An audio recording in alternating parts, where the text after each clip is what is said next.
Hello and welcome, one and all. Welcome to the Astropub. My name is Paul Berserker One Batman Shelley, your humble host and space bartender.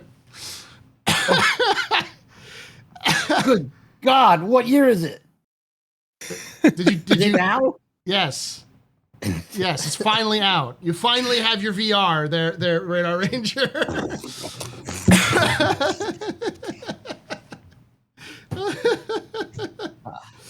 I am here. Oh. No. That took 20 minutes to set up. Luckily, we had to wait a little longer for Space Meadows. So that was perfect. Always on time. Thank you for watching. My name is Paul Berserker One Batman Shelley, your humble host and space bartender at the Astropub, your space bar at the end of the universe, your professor on the Galactic Historian or the Astro Historian now, and your moderator here at the Captain's Table podcast. This is a Star Citizen podcast where we talk about Star Citizen lore, news, and more. And for the audio listeners, will have no context of what Radar Ranger just did. That's fine. Come watch the video podcast. I'm not one of those like let's just describe. You have to see it to believe it. All right, you have to see it to believe it. So we're going to be talking about engineering. But let's introduce our wonderful guest here today. We're going to start with Mr. Radar Ranger, Mr. Time Traveling Andy. Who are you? What do you do in Star Citizen? Where can they find you? My name is Andy Green. I'm the CEO of a company called My Radar. It is a mobile app here in the States, a mobile weather app, and it's kind of popular. But the Star Citizen tie-in is way back in 2017, we did a little collaboration with CIG where you could see the moons of Stanton inside our app. And it was kind of neat because you could kind of cruise through them offline. I've been a backer since 2012, really love the game, totally a geek with it. Oh yeah, and our company launched a satellite with the Star Citizen logo on it in 2019. So that is the cap of my nerd cred right there. You can find us. The app is free. You can download it at myradar.com, and you can find me online on Blue Sky as A Green, and occasionally on Twitch as Radar Ranger. Awesome. Yeah, I use the app all the time personally. So that's just not even I heard about it because of Andy, and then I started using it. And I was like, this is really useful. It gives you nice weather alerts. You can follow live radar trackers, and because it's all mostly done from your own satellites, it's a little bit you can get a lot of stuff that's just through you rather than necessarily having to rely on everyone else. That kind of stuff. It's often, in my experience, faster than the other weather alerts you get from other apps. So let me start. Yeah, I like it. Works on my Android Auto. Right on. There we go. The smell of ketchup is wafting. Warm ketchup. Mixed with grape jelly. All right. And then next we've got Mr. Tomato. Who are you? What do you do in Star Citizen? Where can they find you? Hello. I am a Tomato. I talk about Star Citizen too much for my own health, but it's fun. I enjoy it. So I've created 3 different YouTube channels to do it with. I am part of that club, buddy. I'm part of that club. Yeah, man. It just keeps going, huh? I do Space Tomato Gaming as my main channel, which is where I try to put out more opinion-focused pieces, kind of about the direction of Star Citizen and the design and where it's been going and the development history and all that. But then I also have my second channel, Space Tomato 2, which is daily news, just deep dives, looks into where are features in development, what's going on in the current day, that kind of thing. Then there's a gameplay channel. Besides that, I stream on Twitch and YouTube. I got an org, GII. We do a lot of fun things in chat, or not in chat, in game, with chat. And I just, other than that, pretty big space nerd. Sweet. So basically what you're trying to say is that this coming year is going to be a big year for you, as it is for me, with all the space games that are coming out. Well, at least I thought so. Now we know Exodus isn't coming out. Oh, did they delay it? Yeah, well, it wasn't delayed. I guess it wasn't confirmed for 26. It was just kind of suspected. And then also Osiris Reborn is not going to come out next month either, or next year either. Damn. So those two are not going to happen, I think. So yeah, I mean, hey, Squadron might have an open shot if they actually make it work. Yeah. Yeah. And last but certainly not least, we have probably the biggest name on this channel. bigger than all of us. Certainly bigger than me. Mr. Fairster, who are you? What do you do in Star Citizen? Where can they find you? The mustache. Definitely not the biggest name on this channel. I am somebody who's been very excited about engineering gameplay for about 10 years. So the fact that I've been playing that this year is huge for me. I make videos in my spare time. I think of this group, I'm probably the slacker because I only have one YouTube channel, which is youtube.com/Forrester. And some of those videos I'm hoping will start to include engineering. So I'm really pleased that this week I was able to launch my first drafted a multi-crew engineering guide for Star Citizen. I've been waiting for so long for this, so I'm really excited about it. And I know Space Tomato is as well, because we talk about it all the time, it seems. Yeah. There was a point this year when we met up for a podcast, I want to say in like August maybe, and we were like, yeah, they're going to be doing a test for engineering soon. So I kept wanting to have a talk with Forrester about other things, but I was like, I'm going to wait until engineering comes up, so I'm just not going to bring him on. And it went for like months where it's just I wasn't having him on, and I'm like, okay, dude, let's just screw it. It's not happening, so let's just get on the show. But yeah, it's been constant engineering talk from this guy for years. Nice. So when you specifically, Tomato was like, I want to talk about engineering, and Andy reached out and said, I want to talk about engineering. So I'm like, cool, we'll get Andy and Tomato on. And then when I was like, well, we still had slots open, immediately Tomato was like, Fairster. And Fairster was like, I want to come on. I was like, okay. So we've got the engineering trio who really Yeah, but like invested in it. the second you posted the schedule, even before he pinged me, like a week before he pinged me, you posted the schedule and said this episode is going to be engineering. I was like, hey, I'm available. Yeah. Oh yeah, you did say that earlier. Yeah. I'm so bad about keeping up to that one. So yeah, I really did have. We were the not going to let engineering. him miss it. Yeah. So, since you were the last person to introduce yourself, let's go over just the current feeling of the base of engineering as it stands right now, Forrester. So for me, I think this is a basic implementation of engineering, and certainly very basic compared to some of the historic design documents about what it could be. But I think there's enough, I think you said it on your stream earlier, the bones of it are there. And for me, I think the bones of it feel good. I think there's a solid base there. There's a lot of work that's still needed to flesh that out, in my opinion. But I like the fact that there's a role for an onboard engineer to actually do some cool things around power management, to do some cool things around damage control. And then I think it creates some really interesting situations for the whole crew where when things are really going wrong, like everybody gets to rally behind this operation of saving the ship. And I really like that as a gameplay element. I think the way that I see this is if you pretend that Star Citizen is a traditional MMO, it's not. But let's pretend for a moment.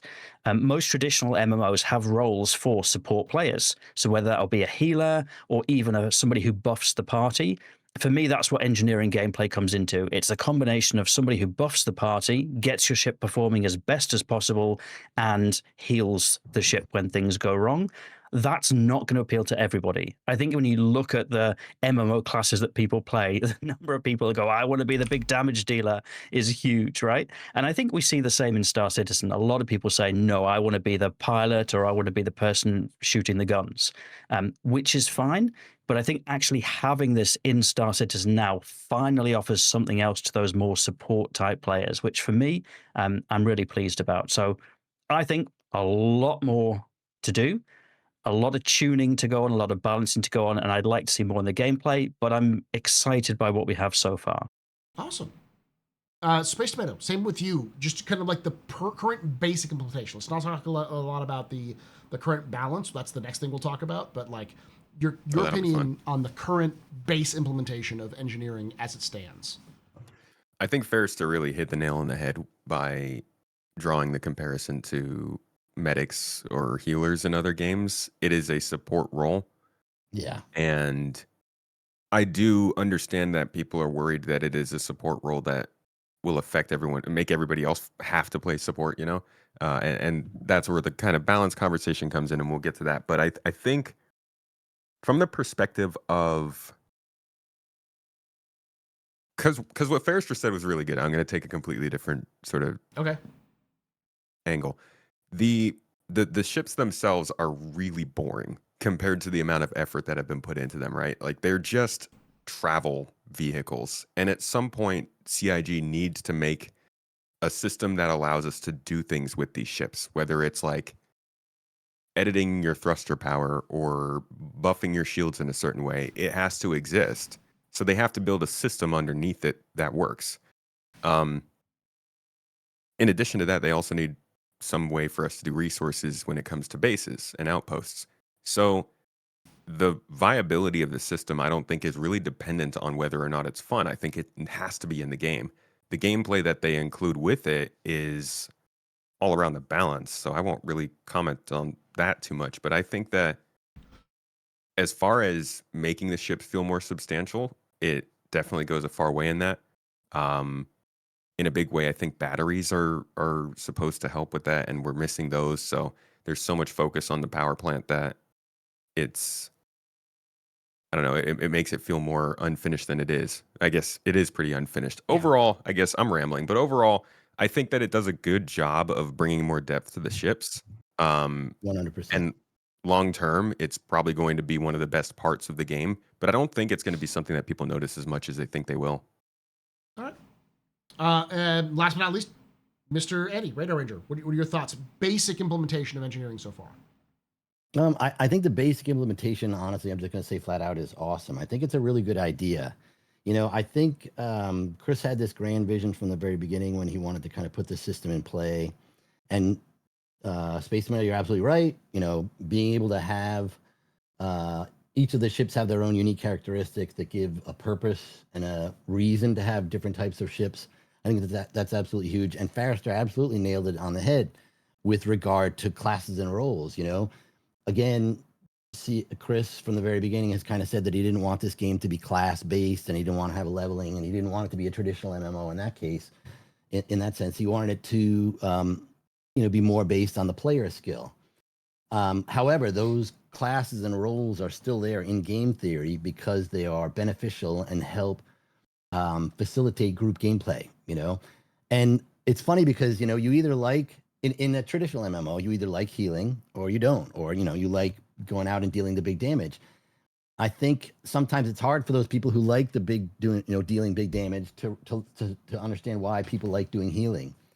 And there's been people who've kind of griped about this idea, that nobody's going to want to do engineering. But I just think to each his own, and there are absolutely people who are really into that.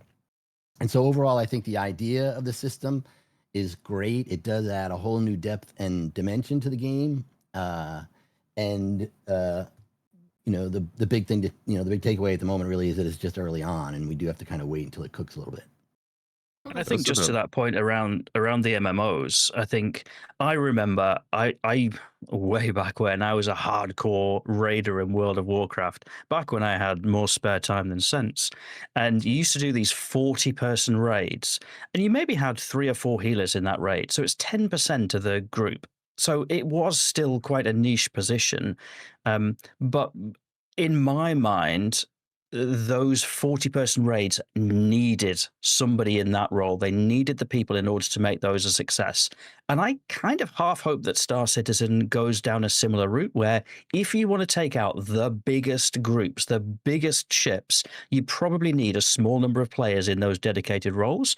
But if there's just 5 of you going out to have fun, maybe it's less critical, or maybe one of you could do it if you wanted to do that. So I think there's going to be a role, I think, for group sizes in there as well, that will dictate how important bringing an engineer or some damage control parties would be. Nice. My perspective on it, after having a little bit of hands-on experience and an unplanned experience on it, is that it does add a lot of depth to the game. And I think it adds more, as Tomato was saying, it makes the ships more interesting than what they were.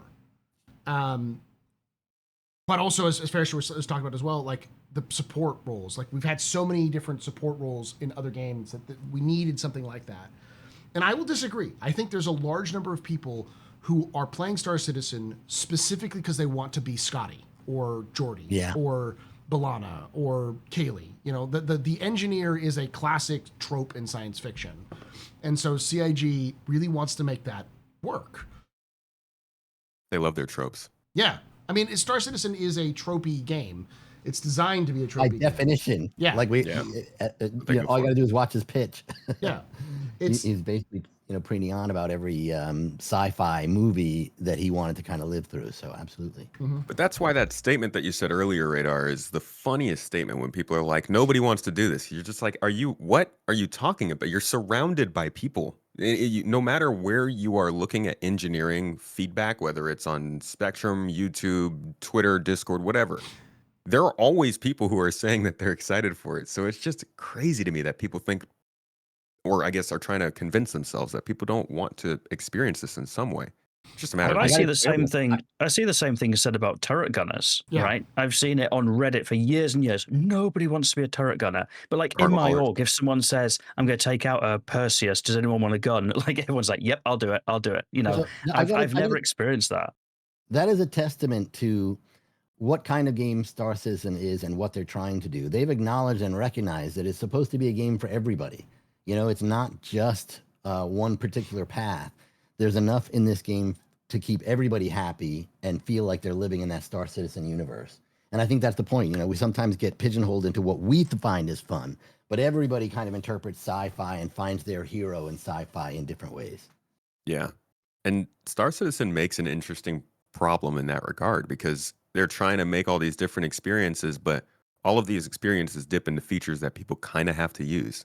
So like from physicalizing cargo to trying to create more in-depth medical gameplay to now we're seeing engineering. Like they're trying to create these separate pieces of gameplay, but then as the generalized players get introduced to it, they're like, oh, this is going to ruin the game. Remember when cargo got physicalized? People were like, nobody wants to move boxes. The game's going to die. It's the same exact thing. It happened the same way. It happened the same way with food. When everyone, when they introduced food and you could die from food, everyone was like, this is going to be awful. It's going to ruin the game. What do we have to stop my mid-fight and eat food? And Survival Citizen. Yeah, and it turned into nothing. Dog.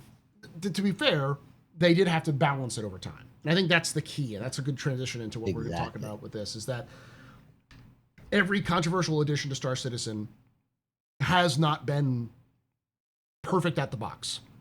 Be it food, be it hover mode, be it master modes, anything, it's all required tweaking. So I'll start with you on this one, Radar Ranger. What is your experience so far in terms of how engineering works right now, and how it's evolved from its original release earlier to its current sort of like third or fourth implementation in terms of their balance passes? Yeah, So I think it's so easy for us, especially people who've been with the game, I think, for a while, or particularly maybe new people, to lose sight of the fact of what it really means to be playing an alpha game that is in development. And I know this gets said a lot, but there's a lot of new people who seem to, lose track of this. They are going from developing this game, getting it to the point where it, functions, and then putting it out into an alpha test audience so that they can find the bugs for it. And that is a really difficult challenge, and I give props to every developer at CIG for having, for going through this and having to put up with the kind of comments that you get. A lot of this stuff would be done normally on a regular AAA game internally, so that it would be tested at scale and with larger audiences, and then we would never see it. This underpinning stuff, the early stuff, until it becomes a lot more mature and is a little bit more obviously baked. I think just in the 2-week span that they came out with the PTU, you can see the huge difference things have taken. People were blowing up left, right, and center, or not blowing up at all. And, the weapons were doing this, or there was no armor in the game. Just within this short period of time, things have changed drastically. And, it's obvious, it should be obvious that, the devs who are working on this are absolutely 100% laser focused on honing it, to the point where it is a fun and enjoyable game mechanic. And that takes trial and error, a little bit of trial and error. And I think, clearly when it first started off, it definitely needed some work, but they've done a considerable amount of work in that 2 week period. And so if they stay on track and they look like they're going to release it, hopefully sometime next week, I expect to see just as much tuning and just as much improvement on it, to the point where it'll be fun. And to be honest, even after that, I'm sure they're going to wind up continuing to refine it, just like they do the rest of the game. Because I don't want to ramble too long, but like once they put this part in and kind of feel like they have it in a good place, then you kind of have to look at what other kind of systems it impacts, the economy system, weapons and reloading and all this other kind of stuff. This is a game in development, and this is kind of the par for the course. So, Tomato, your thoughts on how it is gone currently? It's been a little rough. It's definitely an early delivery. I won't lie. I am disappointed in where it's at, given the expectations set for its release in 4.0. I figured that by 4.0, I think they wanted somewhere between 10 and 15 ships having engineering functional.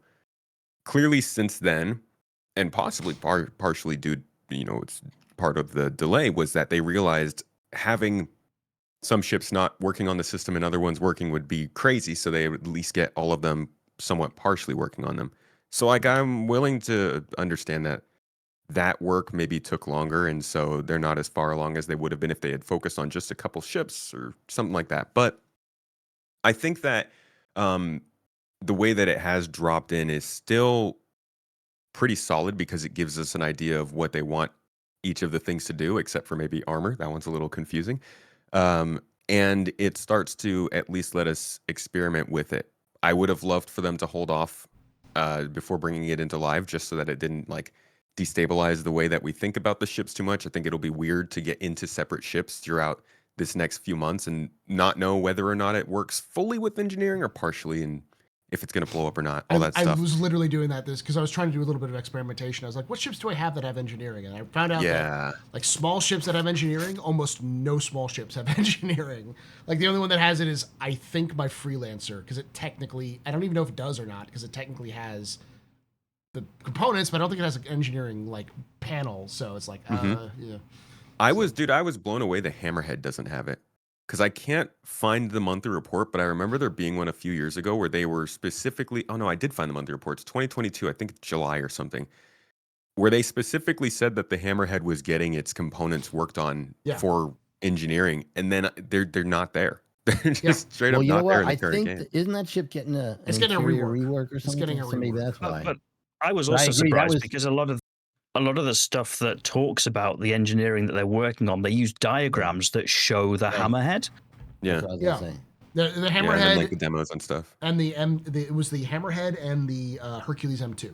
Those are the two ships that they built. And the Ares. And the Ares. Those are the ones they built on the engineering on, because like when we did the test. But it's weird that the Hammerhead itself, because I think what happened was they were planning on releasing it, and then they're like, we need to redo the Hammerhead because it sucks, and because it's old, and it's one of those ships it's in squadron, so it clearly needs a little bit of love taps here and there, and so they're like that takes priority over engineering. So it's just like, yeah, it's so that's going to be weird.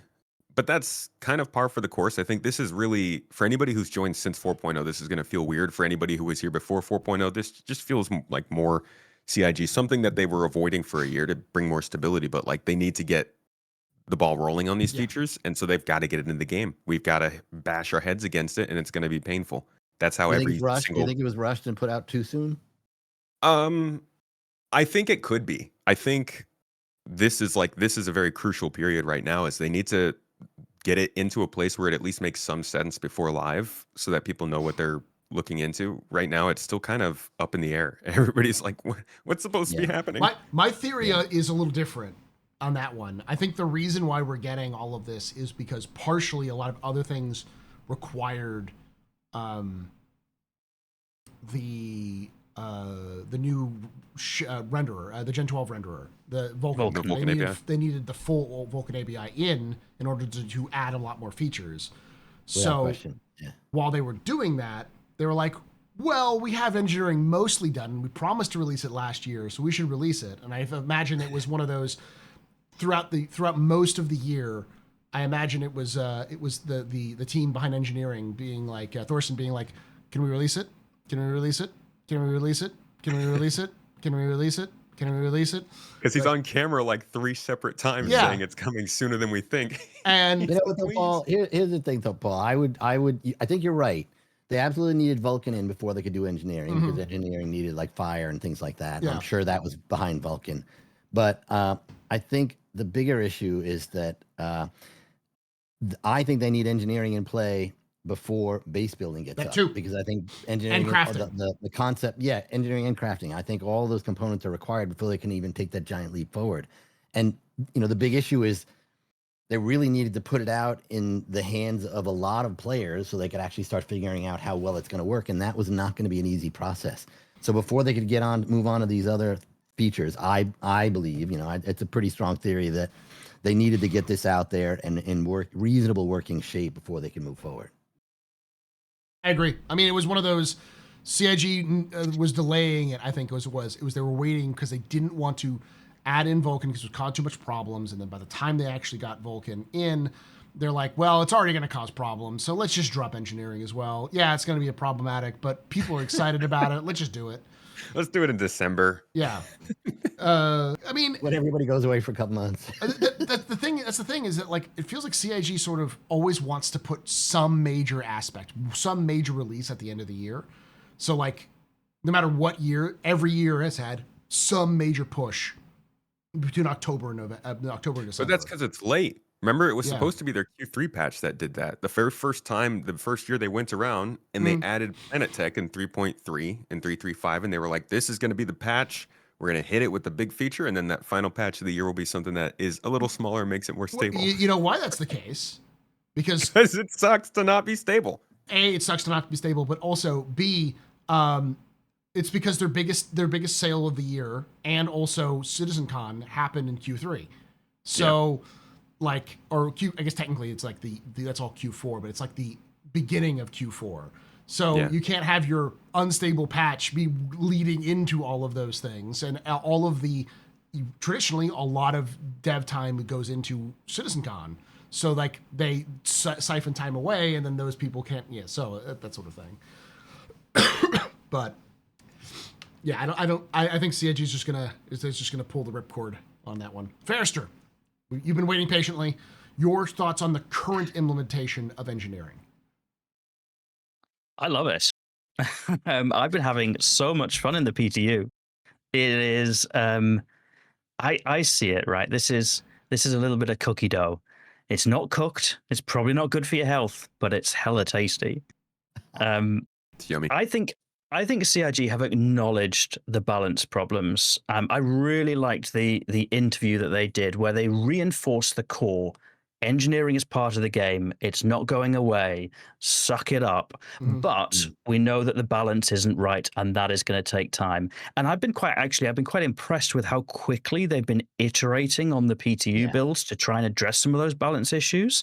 So to be clear, engineering is and was always going to be a balancing nightmare. It impacts every single ship. And I think there's only so much QA you can do on that internally. You need testing on the scale of the player base of Star Citizen to work out how is this actually going to balance? How do we make this meaningful? How do we make it so that people who are looking for engineering gameplay experience, but it doesn't break the game for everybody in a single-seater fighter? And I think you need the scale of player testing to make that happen. I think there's some things that I would definitely like to see tweaked. So I think explosions feel a little bit too frequent for me at the moment. I really don't like the whole ship hit points to power plants link. I would much rather see big explosions for player ships being far less common, and that might force that if you really want to totally destroy a ship, you have to soft death it and then board it with your FPS team of Marines and clear the decks and stuff like that. For me, that's preferable, I think, for player ships, because it gives people a chance to say, how do I fix up my ship? And I might have to defend it from invaders whilst I fix it up.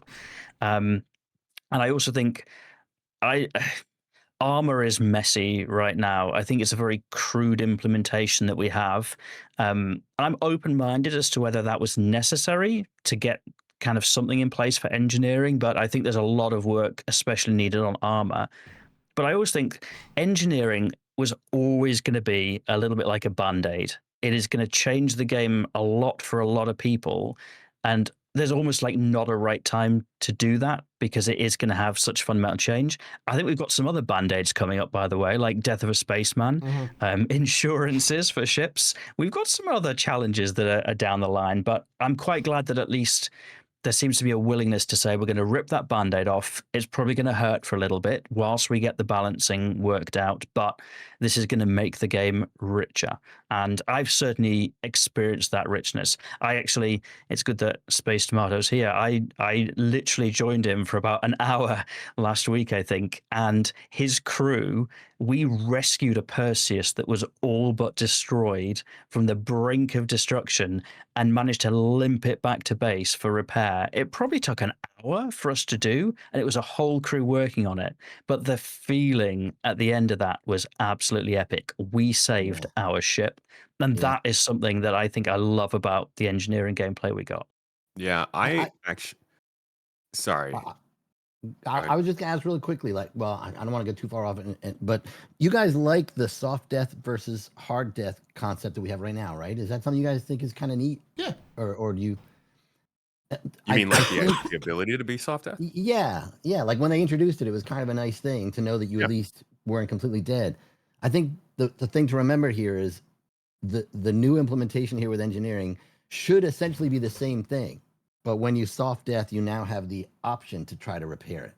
And that's what makes things different. Like how many times were you ever soft deathed and wished you could go in and repair something and get back in the game? Yeah. Now, theoretically, that is what they're supposed to be doing, but it's not, they just need to kind of work. Soft death was kind of like item recovery tier 0. It's sort of just like a placeholder. And now we're on to, I guess, engineering beat 'em like item recovery tier 1. But it could be a little weird at times for sure. So I love it too, though. My current belief in the implementation is that I think they're moving in the right direction, because before Star Citizen, the way that they kind of pitched the idea was that engineering was this own separate sort of chunk that they were going to attach onto the game that would add more to the game in the sense that it would be its entirely new thing. So it's like Star Citizen is sort of expanding outwards as the game progresses, like more new content. This now feels less like a new addition and more of an improvement on what we already have. It still has some new stuff to it, but it's not like you have to participate in the loop all the time, because if you were going to get taken out before, you're still getting taken out in 4.5. There's no difference. It's just now you have a chance to actually prevent your ship from going into flames, which is really cool when the entire ship fills with smoke.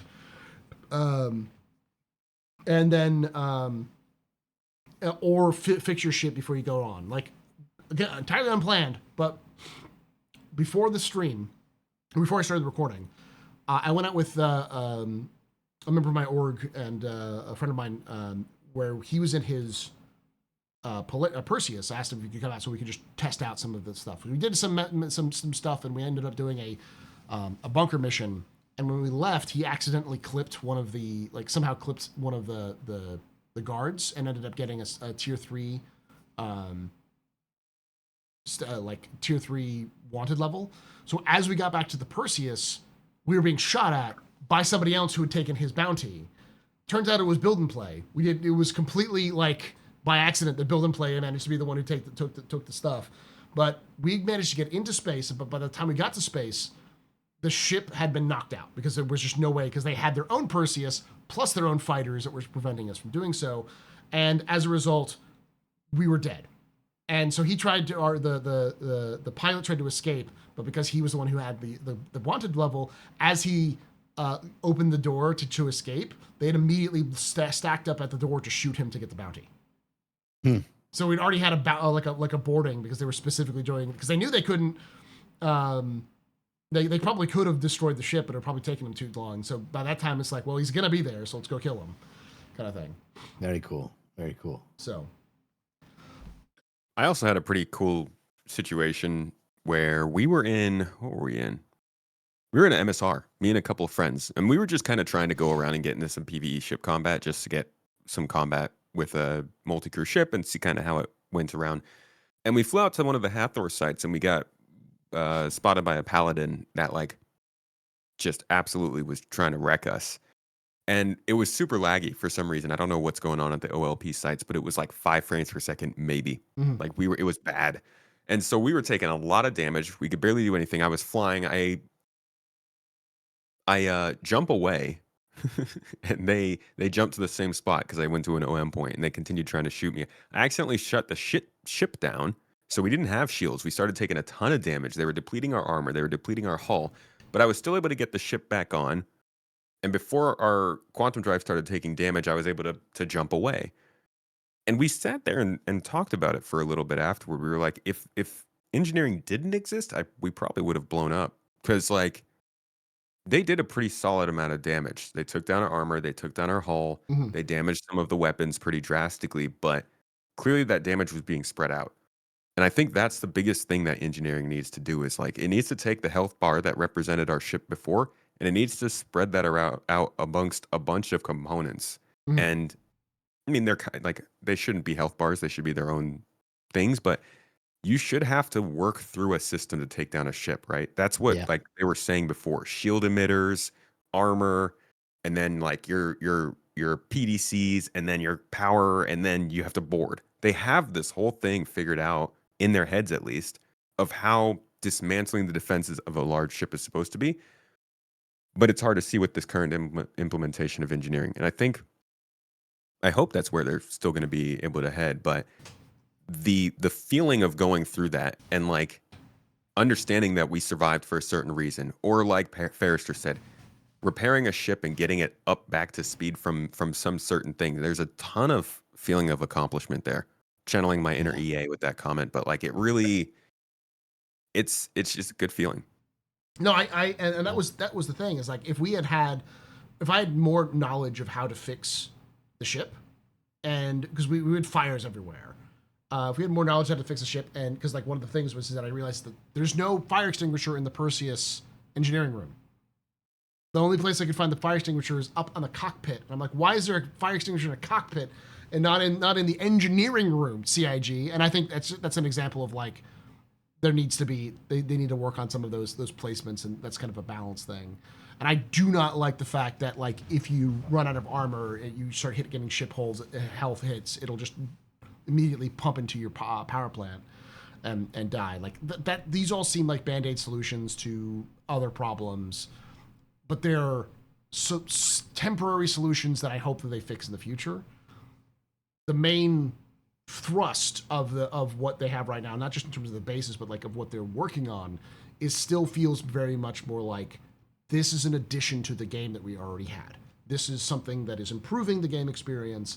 And once you understand how it works and how players have a chance to play with it and really like learn the ins and outs of it, it will become a gameplay loop that you're used to, that you don't have to participate in. But if you do, it will improve it'll make it feel less like, oh, I died again. I have to go wait for my ship to get regen. I have to go get regen. I have to go pull my ship out again. All that sort of loop. It feels like it's actually an improvement to the player experience in some ways, which I think a lot of people don't see. But I understand why people knew bad, and freak out about that. But like that's kind of the direction of it. But we're still missing some stuff, obviously. The one thing I will say is that I don't think there'll ever be balance. I don't think you'll ever see a full, really balanced experience in Star Citizen, not with the number of ships we have. I think it'll always be unbalanced. The goal is to be somewhat balanced in the direction of it's not broken, but there'll always be. It works. Well, it works. Yeah, it's one of those things. So, all right. So let's go over what CIG can do in the future with this current model. What would you like to see it? And Ferrister, I'll start with you on that one. Well, I think there's some. I say quick wins because I don't have to program actually making it work. But I think better component swapping would be nice to see. I'd like to see them make relays matter more. So at the moment, we've really tuned back the impact that relays have. In some of the original design, it was like much more impactful. And for me, that was quite exciting because potentially, if you've got relays going down, yes, you can go and replace them, but potentially you can route power in different directions. And for me, I quite liked that idea of saying, well, that relay's down on that side of the ship, but I can send power through another side. So I would like to see relays matter more. And I'd like to see other resources. So I know Space Tomato talked about battery capacitors. For me, that's quite a big thing. It's not just the power you're producing now, but having the ability to store some power so that you can put a little bit extra into shields or whatever. Kind of like you've got that store for your afterburner if you're in the pilot seat. Just that little bit of extra power that you can choose to deploy to buff a specific area would be good. And then like other resources, I'd like to see things like, I don't know, ammo boxes and things like that, a reason why you would choose ballistics over energy and a meaningful way that you could store that on the ship and do it on the fly. I also think UI needs more work. Morphologists actually put a great tweet out with saying, here's some design ideas, but some things like I would personally like to see shields, because when I'm in the engineering terminal, I don't really see where the shields are strong and where the shields are weak. And I would also love to see just that little pip of where players are aboard the ship, so you've got a feeling of if I need to say, oh, Paul, can you just go, you're right next to this component, can you just go fire a fire extinguisher at it or whatever? Yeah. But in the grand scheme of things, those all feel like balancing tweaks more than radically changing the gameplay. All right. I think most of us are in agreement that the bones are there. The basics are good. It's just a matter of tweaking things to make it better. Tomato, same thing to you. What would you like to see CIG do in the near future to try to improve this gameplay? I kind of want to see what would happen if they. I don't know if it's still their plan, but they were originally going to have subcomponents in each component. Yeah.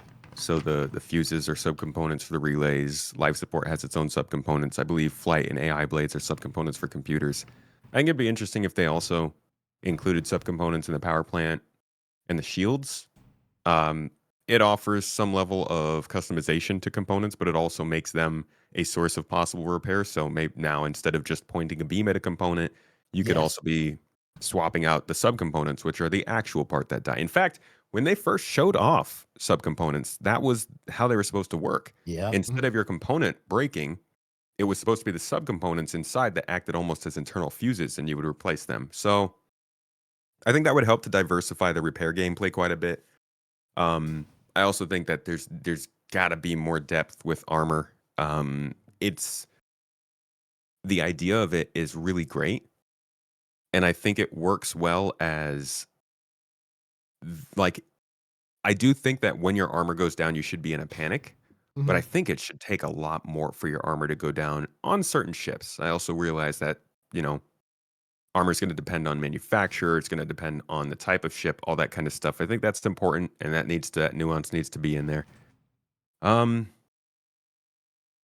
there was one more Just bit. on that point on armor, I think Yeah. for me the next stage of armor doesn't need to just be this is the amount of armor you've got on the ship. Your ship should have strong points and weak points, which again for whoever is attacking you means if you can get behind the engines, you can get straight through the armor and do a lot of damage. Yep. And if you're piloting the ship or whatever, that's the vulnerable part that you need to protect. I think the kind of all or nothing takes away a little bit from some of that knowledge of your ships for the attacker and the defender. Yeah, I that was one of those things where like I was kind of screaming in chat earlier or screaming in stream earlier where it's like, oh well, the damage once you go through your armor to the hull funnel straight to your power plant. My thought was, or hear me out, CIG. People should know where the power plant is on a ship. You should learn where the power plant is so you shoot the power plant. So like there's some skill in there, And I think that's the same way. It's like anyone who's played like I don't know how detailed it is in World and Tanks. It's been a while since I played it, but those like armor simulations, like tank simulations, or in other games where that the weak part of the armor is in the back or on the top, and where you to assault that armor in those places, so you can get easier kills that way. That's the sort of like level of sim that I think people would be okay with, because you can still just sit there and smash away at the front of a ship until its armor is gone. It's just going to take you longer to kill it if you don't care about it, you know. So, you know, I feel like that's where they're going with it. yeah, You know, that's why they have the power plants in exposed positions, and that's why you can target them, you know, with precision modes. So There's also FPS scanning is probably going to help a lot. Mhm. On top of that, I think we could probably have specialized engineering helmets. Oh, yeah. They can tell you more about like the damage and show you the paths of power in the ship, like an AR overlay, instead of having to go to the engineering console. Like there's a lot they could do to build nuance into this. Like you said, the bones are good, um, but clearly it's got a ways to go. yeah. Radar, or did you already finish Tomato, or was no, was- no, I just think, you know, honestly, the biggest thing they could do for me is just continue to get it to balance out. You know, I think the concept that they have is actually a very good one. I think they're basically just trying to increase the granularity of blowing up a ship or defeating your enemy. And whereas before, like we talked about earlier with soft death versus hard death, it was just a one and then done. Now it's bit by bit, you know, and you lose partial functionality because something goes out, or you have a fire, or you have something that you've got to work to put out. I think the idea is sound, and it's good. I think they just need to kind of, again, let it cook in the oven a little bit longer, continue to iterate, you know, test it out in the wild and get as much data and telemetry and metrics as they can so they can refine it to the point where it gets that to that sweet spot where it's really obvious to all of us that, you know, what the purpose of all these components in and how it's supposed to be that interim step between soft death and hard death. Like, I think to Ferrister's thing, I wanted to say the relays, you know, if they're really relays and fuses, they should be like surge protectors. So if you overclock your engines too much, well, the first thing that might go out is the fuse, or maybe the fuse shorts and the engine, you know, the component gets, you know, screwed up. So that would be a better use for the relays. And there was one other thing I think the Space Tomato mentioned too, but I think, you know, there was one other thing I would love to see. So the 3D render that they have of the ship when you're looking around for components, I mean, that's cool. It looks very wow. And it lets you see where everything is on the ship. But I think in the heat of battle, sometimes it's a little bit difficult to sit there and mouse over a component and figure out what the status is and work on it. What I would love to see is some kind of side-by-side thing where, okay, yes, have the diagram so you can look around and zoom around, but some kind of enumerated Like a list on the list. side. Yeah. Yeah, so you can just use a mouse key or the keyboard and go up and down and rapidly repair something or get the status of it. I think that would be a good way to augment the diagram, because the diagram's cool, but it's kind of hard to be, you know, it's not the most functional, I think. Could use some alternates for sure. See, Yeah. that's sort of the direction I was thinking about. Because one of the things that, like, again, thinking of CIG, I'm trying to put my mind put myself in the mind of a CIG developer, and it's like, well, what engineering do we want to look after? And the answer to me is clearly Star Trek. Star Trek is the model that every other science fiction bases their engineering sort of descriptions and their stories off of. You know, the Scotty, the O'Brien, the Geordi, the B'Elanna, the like, that is the gold standard of engineering. Like, even in Firefly, I mentioned Kaylee, but like Kaylee is based off of Star Trek, more like a O'Brien than anything. She's constantly trying to use old parts and explain to the captain why it's important and that kind of stuff. That's a Jin talks archetype. And one of the things that engineering in that series is all about is about rerouting power to certain spaces so that you can boost and improve. So, like, a reason for somebody to actually go, I'm moving power from this subsystem to this subsystem to improve this moment at this point, so you can have a boost of performance for that point, rather than a set it and forget it method. And also the ability for somebody who is sitting down to be able to access this engineering stuff, because I don't mind the engineering panels being like on the wall or being somewhere you can access them, but if that's the only place you can access that engineering, it feels like you're just going to get jostled around and thrown off of them the second they're in any combat. So, like, it doesn't work. It works for like maintenance and maybe as an emergency, but it doesn't really work for regular gameplay. It's going to be hilarious when we have gravity controls on there and you're trying to do engineering and you're just like floating next to the console Trying to press press it, you know, yeah. You know, it's funny because somebody just asked us in chat earlier, and they said, you know, how are you supposed to engineer the ship when combat's happening and you're crashing all over the place. And my response was, that's how they did it in World War II. Yeah. Hold on. Bombs going off on carriers and everything, and you were still running around the engine room trying to make sure the engine stayed working and Yeah. putting out fire. Yeah, but I didn't have to like pixel hunt for a specific Right. thing while I'm being. It was this That's a good way. I giant like that diesel term. engine is on fire. I need to put this out and then move these giant bolts to Right, fix dude? things. And I just burned my fingertip with my chicken nuggies. Yeah. There's problems, dude. The the other other- thing I did want to mention those subcomponents you talked about, Space Window, because those would be cool ways to get away from Beam Citizen, because then they become something that can break and give you a disadvantage if you don't repair them. And they did a big, huge layout of all the subcomponents at one point. If you Google it, you can find a really nice high-res image of all the subcomponents that are supposed to go into these things. And I hope they carry through with that. That would be nice to see. Fresher, you say something? Well, I think that was a good point. Mine isn't quite so related. Can we talk about the poor, disappointing, unloved child that is the third shield generator? Yeah. I don't Like, even. that just- concept. I think that design needs revisiting. Either that design needs revisiting or every single ship needs revisiting. I think it's probably the design, because you'd want to be able to differentiate more between ships about different. There are even ships that have different sizes of shield generators in their current design. Like, it just, for me, it doesn't work. And I think that needs some more thought. Have Yeah. they explained why it's like that and not the alternative? I don't remember hearing anybody explain it. I imagine it's because they were like, oh. I had to just figure out how always to make it. wonder, because there's a lot of changes going on with this PTU and engineering and stuff, and they've told us what they want engineering to be, but I do feel like it would help if they were telling people, this is why we changed this is why we can't do this other way. My gut I would be feel surprised is if some of it is because they came up with these ideas years before they were able to implement it, and other people did. And they're just And stuck as on the them. game materialized and matured, they just have to figure out either how to make it fit or get rid of it or change it. I mean, my gut feel is it's purely from a simplicity of UI. If you've got a ship with 4 shield generators, you're going to be scrolling along a long time to be able to see your quantum drive on that list. Mhm. But for me, there are other ways to solve that problem than just saying, you only need to worry about that later. It's Just like, seems strange. yeah, it's like Radar Ranger. I like Radar Ranger's idea of having an itemized list you can like sort down really quickly and just be like, I need this, Yeah. boom, boom, pop, pop, boom. And someone else brought up in chat another thing that would be a nice addition to fix to fixing problems, other than having Or access Redeemer? to fixing the Redeemer would be nice. But other than having like access to engineering in a side seat, because I feel like if you have a co-pilot and that they could be a gunner or they could be an engineer, now they would have at least a role to swap back and forth in terms of like rerouting engine power or stuff like that.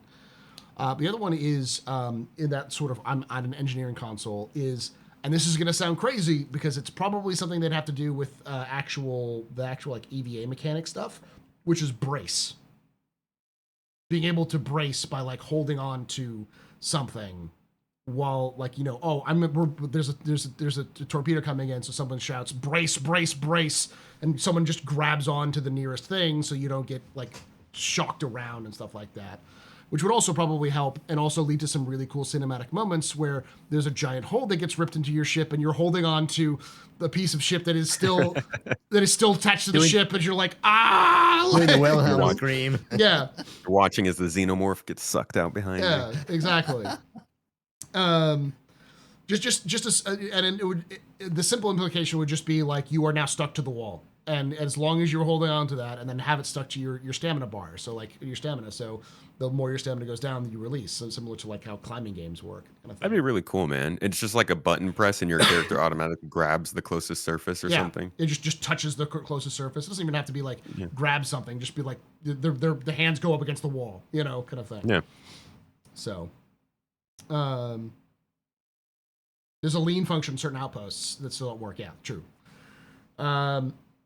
But something, because that would also allow for people who are doing engineering to like prepare for it. They also some of the ships are built with that, right? Yeah. Like the Javelin, I guess all the squadron ships probably, the big military The ships. ones that actually have EVA support in them, Yeah. because like that's the whole thing about the EVA system. It's got to have like handholds and such, and the push pull Right. system.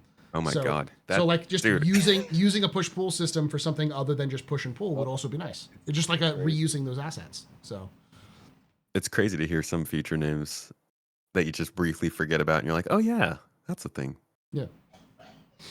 All right. I think we're all excited for engineering. I think the last thing I'll say about before wrapping up, coming up to the hour, is and I'll start with you on Tomato on this one. Are you excited to see the future of engineering? Yes. Bless me, engineering. Radar? That's it. That's I'm pumped. Are you excited? Yes, Okay. absolutely. Yes. Ferrister.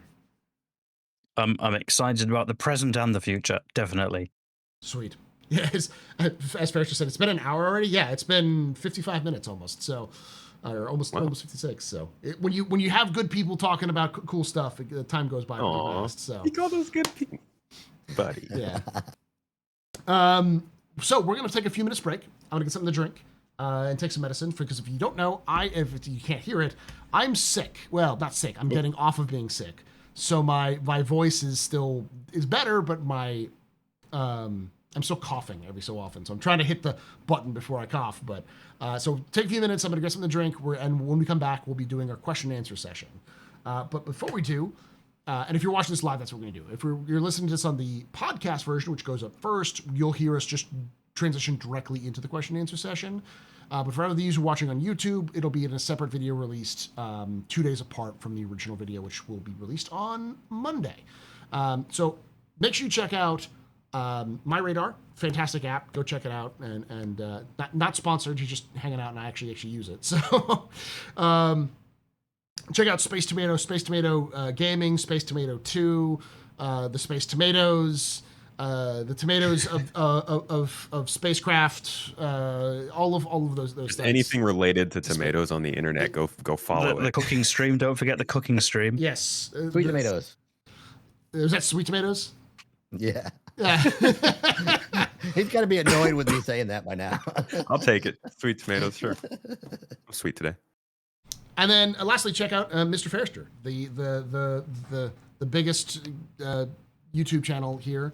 I've been joking about that because Wait. You can't, because Space Tomato is definitely a bigger YouTube channel. Yes, but No. my fair. my joke is that I do the Astro Historian, and Ferrister is on like 4 episodes. He's lent his voice to like 4 episodes. Tomato's been on a couple too. So, whenever Ferrister comes on, because I'm like, Ferrister is like, we're not evil. We're evil. We're equal. We're equal in terms of like sizes and stuff like that. But every single time Ferrister comes onto an episode, like the comments are filled with like Ferrister. I recognize that voice. That's Ferrister. That's Ferrister. I'm like, God damn, Ferrister, you're a popular man. I'm glad for you. I'm Star glad to see Citizen it. Attenborough, dude. Yeah. I'm still sad that the one episode that I was able to do with you on the Galactopedia just didn't do well. So that's pretty cool. Paul did steal someone's Carrick. Evil is accurate. Not evil. I appropriated someone's Carrick in a time of emergency. I just didn't know that they kept their entire life savings in a box on that Carrick. That's all. Sounds like a Spoken bad like a choice on their true part. smuggler. We were gonna leave it until he kept trying to respawn and he killed one of us. And I just like, I'm gonna take your little loot box with me as being out of pity, or being petty and out of spite. And when we actually opened the box, we're like, this man has so many like executive hangar keys and this man was just. You're like, oh, there was a reason he wanted terrible. this. But why taking this to an active combat zone when you didn't have support? I don't know why. Because Star Citizen. Yeah. Oops. He learned a lesson, that's for sure. From that, I taught him a hard knock life lesson. Thank you for watching. Check us out live, twitch.tv/theastropub, youtube.com/@the-captain's-table-podcast at